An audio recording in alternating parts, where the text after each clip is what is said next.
నమస్తే batch brothers. ఈరోజు వాతావరణం సలసలంగా ఉందని 2 కిలోల చికెన్ బిర్యానీతో తయారు చేస్తున్నా.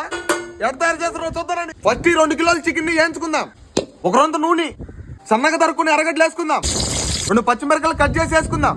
కరివేపాకు కూడా వేసుకుందాం. 1 రొంత అల్లం పేస్ట్,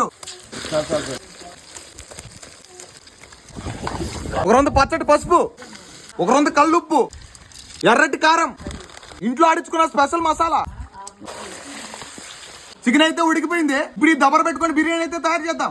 కొద్దిగంత నూనె, ఎర్రగడ్డలు, పచ్చిమిరపకాయలు, బిర్యానీ మసాలా, 1 రొంత అల్లం పేస్ట్. ఇప్పుడు ఎసురు పోసుకుందాం. 1 రొంత ఉప్పు, ఇంట్లో ఆడించిన స్పెషల్ మసాలా. ఎసురు బాగా తెరులుతుంది. పెట్టుకున్న బాస్మతి రైస్ అయితే వేసుకుందాం. హాఫ్ బాయిల్ చికెన్ అయితే వేసుకుందాం. బిర్యానీ మొత్తం బాగా రెడీ అయిపోయింది. కొత్తిమీర పుదీనా వేసుకుందాం. 1 రొంత లైట్ గా నెయ్యి పోసుకుందాం.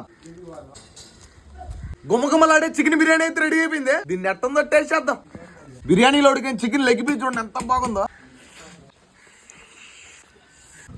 చల్ల చల్లగా వాన పడుతుంటే వేడి వేడి బిర్యానీ తింటుంటే అదిరిపోయింది. మీరు కూడా ఒకసారి ట్రై చేసుకుందానండి.